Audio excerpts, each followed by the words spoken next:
Talmud teaches that we should build our synagogues with windows that we're able to receive the light from the outside and see into the world itself. Because despite the beauty of what we have experienced this morning, the music, the words of Rabbi Hudson, the souls of each other, we are part of this real world, and this real world is very much in pain. These are challenging times, especially for the Jewish people.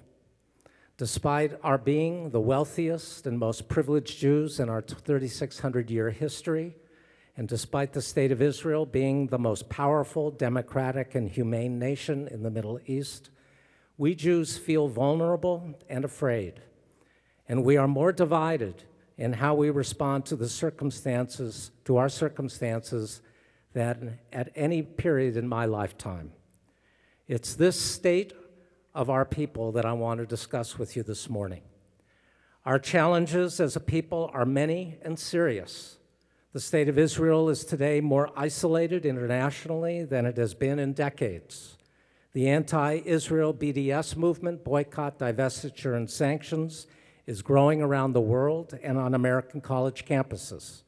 The lack of a resolution to the Israeli-Palestinian conflict, continuing settlement construction on the West Bank, and a political marriage between Israel's ultra-Orthodox political parties and an increasingly violent settler movement is provoking negative and hostile world reaction and Jewish consternation. In the context of a violent and destabilized Middle East, many Jews are unsure of what to really think about the Iran nuclear agreement, given that we don't trust Iran, whose mullahs have sworn to destroy the state of Israel and have armed Hezbollah with 100,000 missiles aimed at the heart of the Jewish state.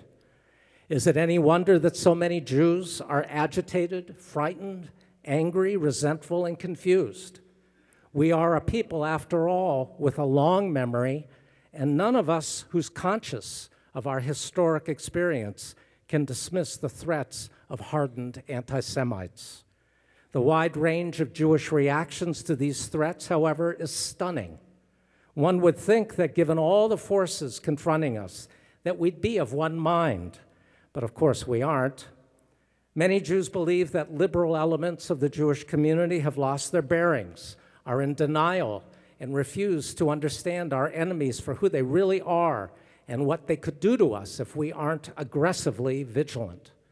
Others believe that conservative elements of the Jewish community have lost their moral compass and that Israeli security challenges have overwhelmed every other consideration and excused behaviors that neither advance our people's security nor comply with Judaism's moral standards. On each side, the left and the right, there's a feeling of self-righteous certainty about the truth of what's really going on. It's that certainty that shines a light on both the left's and the right's weakness. No one is prescient and able to tell the future. I'm not here to argue for or against the Iran nuclear agreement. I know that there are thoughtful, loyal, and deeply concerned Jews on both sides of this debate. Of course, I'm very concerned as a citizen and as a Jew that loves Israel about what this agreement will mean over time, but frankly, I'm just as worried about what's happening within our own community, in our relationship with each other, and with the state of Israel. I remember so clearly the days when the American Jewish community was united. Today, we've become more balkanized, isolated, and alienated from one another, and we've turned against each other to a degree I've never seen before. The consequences of our intensifying American Jewish infighting, spurred on primarily by right-wing policies in the state of Israel and by the harsh Israeli occupation of the West Bank, is turning off far too many Jews and potentially a generation of young American liberal Jews who we as a people can ill afford to lose. A year ago, I exchanged emails with a young woman in our congregation who had entered rabbinical school and was spending her first year of study in Jerusalem. She is bright, kind, and compassionate. Her family includes longtime Zionists and former leaders of the State of Israel. But being in Israel and witnessing the right-wing policies of this and the last Israeli governments, she has become disheartened.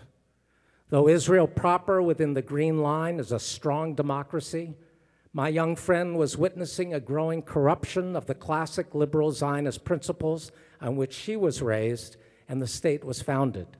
She was shocked by growing racism in Israeli society, dismayed by the Israeli government's conceptualization of the situation with the Palestinians, befuddled by ongoing settlement building, theft by Jews of documented Palestinian-owned land, demolition of Arab homes in East Jerusalem, a different legal standard for Palestinian West Bank residents and their Israeli settler neighbors, and horrified that a liberal democracy can tell Israeli Arab citizens that they could no longer work in Israeli Jewish communities because they pose a security threat. My young friend was fearful that demagogic and oppressive forces are gaining popular currency in Israel itself, and that the Israeli government is increasingly intransigent in dealing effectively with its many challenges. She was disheartened as well that the chief rabbinate maintains coercive, monopolistic control over religious life in the state. And she wonders whether it would be preferable to give up Israel's Jewish character for the sake of preserving Israel's progressive democracy. All these trends had caused her emotionally to disengage from Israel while living there in the very heart of Jerusalem. And she confided that she felt like a heretic. She didn't know what to do or how to think about Israel going forward. In response, I wrote her an email and then posted it with her permission on my blog. And I'm talking about it with you today with her permission. I titled the blog An Open Letter to American Liberal Jewish Young Adults who feel, like her, disconnected from the State of Israel. This blog went viral because apparently it resonated not only with my intended audience of young American Jewish adults, but with their parents and grandparents who worry mightily that their children's and grandchildren's relationship to the Israel they love is weakening. I wrote to her the following. First, I want you to know that I'm proud of you, of your critical thinking, of your commitment to live an enriched Jewish religious and ethical life, to be a learned Jew, and that you yearn to make sense of what Israel means to you. Second, you aren't alone. Shabtai Shavit, a former Director General of Mossad, Israel's security service, recently confessed his own concerns about the future of the Zionist project and the threats against it in the region and international community.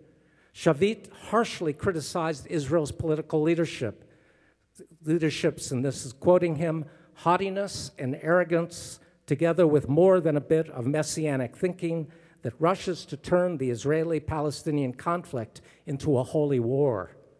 Shavit worried aloud that large segments of the nation have forgotten the original vision of Zionism to establish a Jewish and democratic state for the Jewish people in the land of Israel, and that the current defiant policy of settlement building is working against this vision. He called upon Israel to enter into conversation with moderate Arab nations, Jordan, Egypt, and Saudi Arabia, and negotiate based on the Saudi peace plan of 2002, despite its problems, a two states for two peoples resolution to the Israeli-Palestinian conflict that will augur, as promised in the plan, the complete normalization of relations between Israel and the moderate Arab and Muslim world. Shavit concluded soberly, I wrote the above statements because I feel that I owe them to my parents who devoted their lives to the fulfillment of Zionism, to my children, my grandchildren, and to the nation of Israel, which I served for decades. I told my young friend, among other things, that she had to find a way to hold on at once to her conflicting thoughts about Israel while maintaining her active engagement with the Jewish state, not only because Israel is the home of the entire Jewish people, But for the first time in 2,000 years, we Jews worldwide can test the most exalted moral principles of prophetic Judaism within a democratic Jewish state and thereby fulfill Isaiah's prophecy that the Jewish people become an or lagoyim, a light to the nations of the world. I told her that the Jewish people cannot afford for her, our future leadership, to disengage from Israel, that we liberal lovers of Israel need her to become our next generation's leaders in American Zionist organizations and the advocate that Israel deserves and we and the Jewish people need. When I wrote to her, the American Jewish community was starting to come apart at the seams. Since then, in only a year, division has intensified because of the debate, heightened rhetoric, and fears around the Iran nuclear agreement. Many of you know that I support the agreement, even with its flaws, but I don't for a moment doubt that those against the agreement love the state of Israel as I do. I do, however, doubt many of their love and tolerance for me and those who think like me, based on the slanderous, dismissive, and intimidating rhetoric that they are using against us for their political ends. What's happening within our community isn't good. We need to turn down the decibels of the rhetoric and speak with far greater humility and civility to and about each other when our passions are piqued and when we think the other side is sorely mistaken. We need to regard the other side of the debate not as our enemy, but as part of the same team that seeks what is best for America and Israel. Let me say, however, that there are some within the broad Jewish community who I believe are not part of Big Tent Judaism, namely extremists on the right in the ultra-Orthodox community who say, as Israel's Minister of the Interior, David Azulai, said this summer, that Reform Jews aren't Jewish, and those in the settler movement who think nothing of stealing a Palestinian land and throwing firebombs into Palestinian homes, thus murdering entire families. I also question those Jews on the far left who have dissociated themselves with the Jewish people and are cavalier about legitimate Israeli security concerns. Everyone else, and that's a lot of people, are part of our Jewish and pro-Israel tent. Heightened passions in our debate with each other, in Hebrew we call this a machloket, are being fed mostly by right-wing American Jews who fear that this agreement is not in either Israel's or America's best interest, that we've given away the store to a mortal enemy in Iran that with a nuclear weapon would create a new Holocaust. That position has been the stance, obviously, of Prime Minister Netanyahu, his right-wing allies, and increasingly fanatic, violent, and now murderous settler movement. For the Prime Minister and his allies here and in Israel and the West Bank, everything has become equal existential threats to the state of Israel and the Jewish people. Iran, ISIS, Hamas, Hezbollah, terrorism, Palestinian Authority President Mahmoud Abbas, the anti-Semitic and anti-Israel international BDS movement, left-wing Israeli NGOs like the New Israel Fund, Israeli Arab citizens coming in droves to vote, and even President Obama and the P5+1. This absolutist, one-size-fits-all, us versus them attitude is playing powerfully to age-old Jewish fears. The debate in the United States has turned particularly ugly very fast, and doomsday rhetoric has escalated so dramatically that two of our region's most thoughtful and serious congressional representatives and pro-Israel advocates, Adam Schiff, who supports the agreement, and Ted Lieu, who opposes it, told me and a small group of people in the last month that debate on the nuclear agreement's merits and flaws has been made far more difficult because of the heated, overblown, hysterical rhetoric. Left-wingers calling Senator Schumer a traitor, marching to the orders of the Israeli government, is just as outrageous and false as those on the right who accuse Congressman Jerry Nadler of New York of being a traitor and President Obama of appeasement and cloaked anti-Semitism. There is, however, believe it or not, a potential silver lining within all the ugliness, because we Jews aren't new to inner conflict and internecine warfare. From the earliest stages of Jewish history, we've fought with one another, sometimes viciously. From the conflict between Joseph and his brothers to Absalom's attempt to dethrone his father, King David, to the civil war between radically Hellenized Jews and the Maccabees, to the struggle for authority and legitimacy between the Sadducees and the Pharisees, the Rabbinites and the Karaites, the Hasidim and Mitnagdim, the Zionists and early Reform anti-Zionists, and now between the very different visions of Zionism and Judaism. Controversy has characterized every Jewish generation and has been a usual state of the Jewish people for millennia. So, what's the silver lining, you might wonder? Jewish controversy often has yielded constructive new Jewish narratives and timeless advice and wisdom to move us forward as a people and as a religious and ethical tradition. Controversy has refined us as a community, and the history of conflicts resolved reassures us that when we've been divided and under threat as we are now, that we can still come together. We especially need wisdom and advice today because of all of our divisions in what Jewish identity means, in what the state of Israel means, in how we think about the non-Jewish world, and how we accommodate ourselves to life here in America and around the globe. None of us should be so surprised by the depth and breadth of arguments today, for it's come with the emergence of Jewish national self-determination over the last century.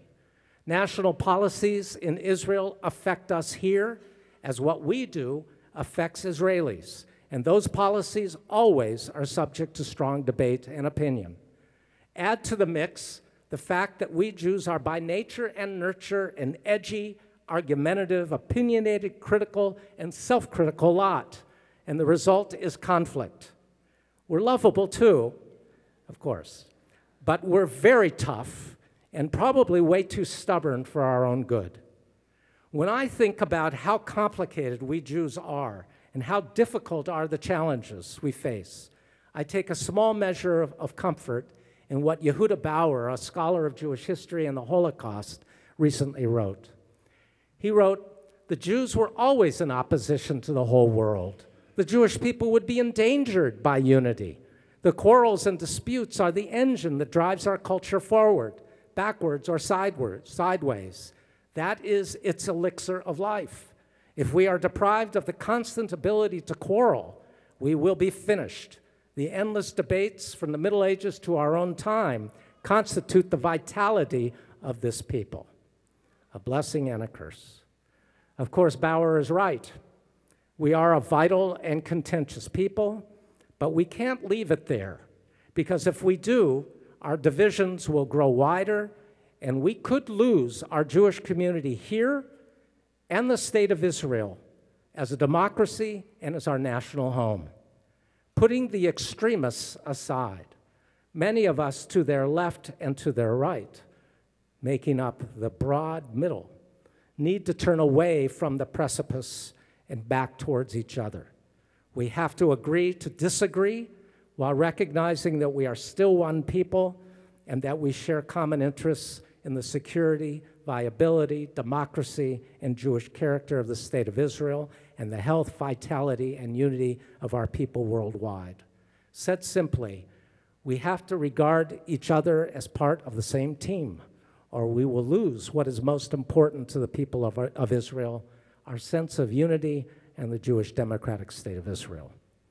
The classic example of how we Jews have respectfully disagreed with each other is the relationship between two early first century BCE sages, Hillel and Shammai, and their schools of thought that followed them. They and their students debated vigorously everything of consequence on belief, religious practice, ethics, and Jewish law. At times, they were able to reconcile their differences, but so often their positions were at polar extremes. In one of their most famous cases, recorded in the Talmud, after a lengthy debate that carried on for 3 years, their argument was at last settled by what the Talmud called a bat kol, a heavenly voice that declared, Elu ve'elu divrei Elohim chaim. These and these are the words of the living God. But the law is in agreement with Beit Hillel. The Talmud explained that Beit Hillel's decisions were not necessarily better than Beit Shammai, only that Hillel predominated because his disciples were kindly and modest and studied their own rulings and those of the school of Shammai, teaching that the one who humbles oneself is raised up by the Holy One. Hillel and Shammai gave rise to Rabbi Yochanan ben Zakkai and generations of rabbis who were compassionate, loved justice, and walked humbly before God. The Zealots fought to the death against Rome on Masada, and everyone else died there, while the rabbis saved Judaism from annihilation. The most extreme West Bank settlers are the Zealots of today. And given that the Israeli government isn't stopping them or arresting them in the context of their violence and hostility, they are leading the state of Israel over a cliff. Their defiance has infected otherwise reasonable Jews worldwide. Hillel's humility and respectful debate is what we need now, but increasingly it's rare in Jewish life today. The recalcitrance that has, from the Israeli side, resulted in failed negotiations for a two-state solution to the Israeli-Palestinian conflict, understanding that the Palestinians, too, are responsible, is as serious an existential threat to the Jewish people as anything that ISIS and Iran can do to us. Yes, there are many on the left who believe that the right wing has lost its moral bearings, and there are many on the right who dismiss and delegitimize those with whom they disagree on the left. I try to be as objective and self-critical as I can be, and I'm convinced that most of the responsibility for the serious division amongst our people is coming from the right wing, that not only advocates policies in Israel and the West Bank that will doom the democratic and Jewish state of Israel, but has also crossed the line of civility. In the early 1960s, the historian Richard Hofstadter characterized a paranoid style of politics as leading to heated exaggeration, suspiciousness, and conspiratorial fantasy. It's that kind of paranoia in Israel's leadership today and in the right wing of the American Jewish community, coupled with the belief that only its side holds the truth, that has led to Israel's increasing international isolation and a head-to-head argument with the President of the United States, arguably the best proven friend, and I say proven friend, of the state of Israel has in the world. And probably the best friend Israel's had among all presidents going back to Truman.